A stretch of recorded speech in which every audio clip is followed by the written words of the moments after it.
I'm going to give you a brief overview of what Premiere Pro is all about. And I've created this demonstration project. You won't find it inside your working files folder. I've just created it just for this one tutorial. So what is Premiere Pro? Well, the answer obviously is that it's video editing software, but let's just talk about some of its features that make it stand out from the crowd. First and foremost, it works with tons of camcorder formats natively. That means those camcorder file formats are brought into Premiere Pro and they're not changed. Virtually all other video editing software products change those files into a file type that those products can then work with. Premiere Pro does not do that. It takes those files and you work with them natively, unchanged, in their pristine format. That's a very powerful and important feature of Premiere Pro. Let me just give you an idea of the different kind of formats that are available. If I just go to File, New Sequence, this shows all these different kinds of camcorder formats, and some might be familiar to you, some might be Greek to you. I'll just quickly run down a few of them, like AVCHD, which is a very popular prosumer format. And you look at the digital SLR, single lens reflex camcorders that are popular now for shooting video.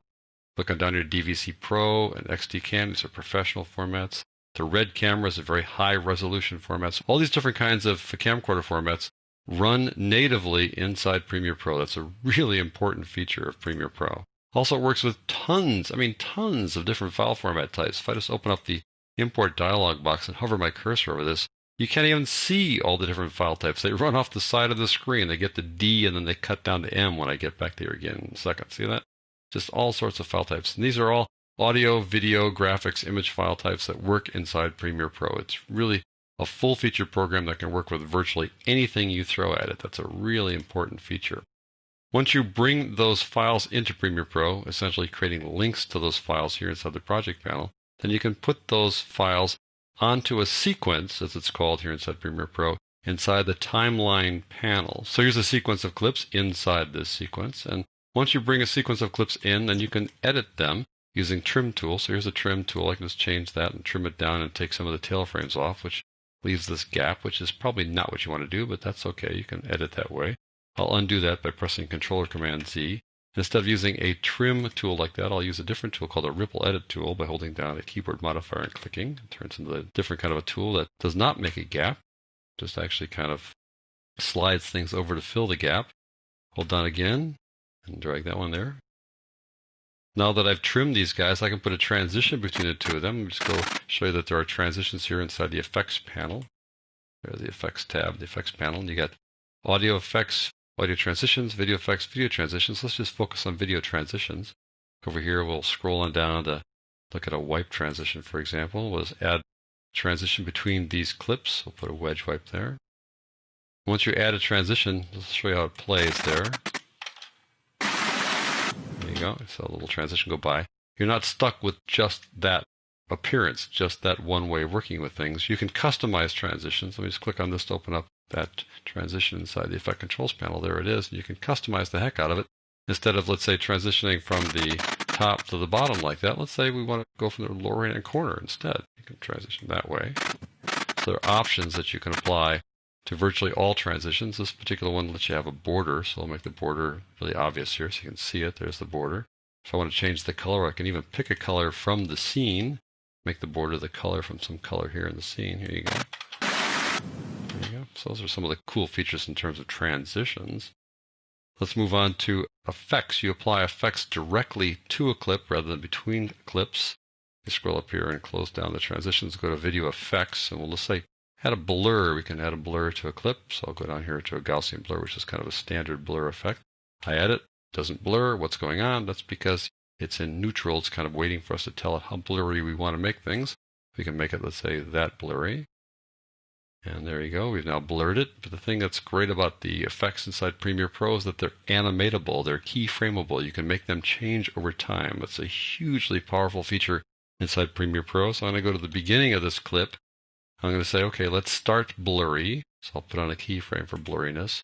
We'll go in a couple of seconds, right about there. And we'll make it unblurry. We'll sharpen it right up so you can see how that can change over time. Here we go. Gets blurry and then sharpens up.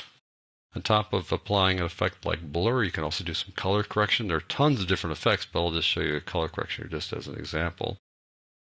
We'll pick the sort of color correction go-to tool for doing things quickly called the fast color corrector. I'll just add that. And you can see that it has this great color wheel. So for example, if we want to, warm this up a little bit, make it kind of later in the day, right? Make it a little bit like that, like it might even be sort of a sunset. We can add to the sunset feel, let's say, by increasing this sort of level of contrast here and darkening things up just a little bit like that. There you go. So you can do all those kinds of things with effects that are applied directly to clips. Well, you're working here with just a set of clips on one track, but we can work with clips on multiple tracks. So let's add some audio to this thing. So I'll scroll over here. We've got a little audio file, just some music here. So I'll add some music. Go to the beginning of this whole thing so you get it right at the beginning. There we go. If I just play this now, it's going to sound maybe not that pleasant. Here we go. Well, the waterfall obviously is overpowering the music, but what's great about Premiere is that you can control the audio to the finest detail. I could reduce the audio of just the waterfall just in that clip by clicking on it and going over here and changing the volume here on a volume level for the whole clip or on a channel basis. If this were a 5.1 channel, we'd have 6 different channels we could change here, but this is stereo, so we've got left and right, so we can adjust the audio on individual channel basis or overall. Or I can change the audio for the whole darn track, all these clips here if I want to do that so that the music is properly balanced by going to this audio mixer. Another great feature inside Premiere Pro is this mixer. Scroll down a bit. See audio 1 there. Let me play this for you. I'll adjust the mix here as we go along.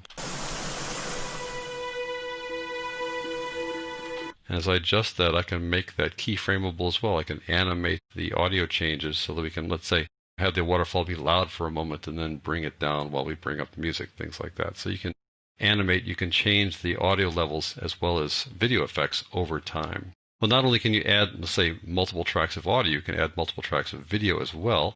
You just track down another clip here by just opening up this little import dialog box, and we'll go get this time-lapse video clip here, and I'm going to add it to the project. So I want to put it, let's say, over here at the end.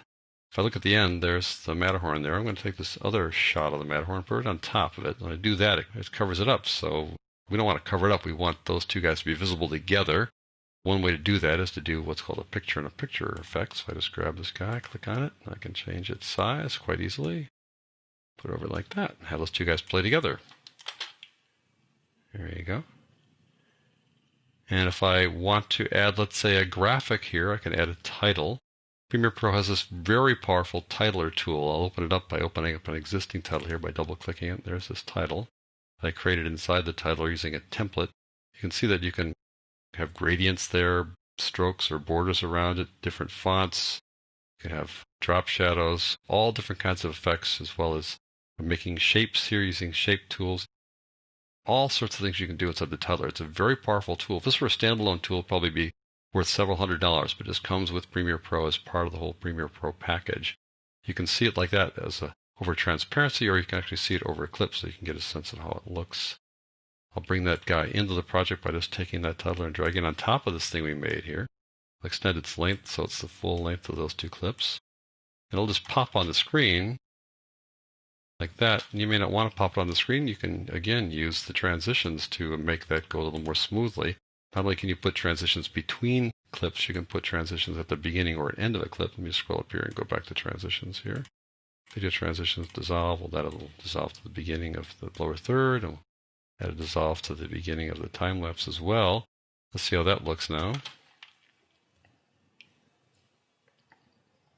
There we go. Kind of came on sort of fast, but we can expand the view a little bit and open up their particular panel over here, and we can say, let's make them a little bit longer. Drag them out like that, makes them longer. Or I can click on the second one and do the same thing there as well. We can extend the length of that one as well. So now it's a little more gradual. There we go. Have them gradually come on like that. We can also have them fade away at the end if we want. So now that we've done all this work, we've added some titles, we've layered clips, we've added some music and mixed it all nicely. Now what you want to do is share your project so people can actually view it. People can't view your project unless you export it to a certain file type. Right now, this is just a Premiere Pro project that is visible or viewable only inside Premiere Pro. So once you've done all this work to create this project, you now need to export it to some kind of file type. And if you go to File, Export, you'll see all the various formats that are available. Again, it's an insane number of formats. You look at this little list here. These are the various file formats here. Let's just pick QuickTime, for example. And under QuickTime, you can pick some presets. So we'll just go, let's say, NTSC DV. Do we want DV really, or do we want something that's like HD, which is what we started with here? So let's go down here to the codec, and we'll pick a codec like DVC Pro HD P30, and that is really an HD codec inside this NTSC as we picked out up here, but now that we changed it, now it turns into custom.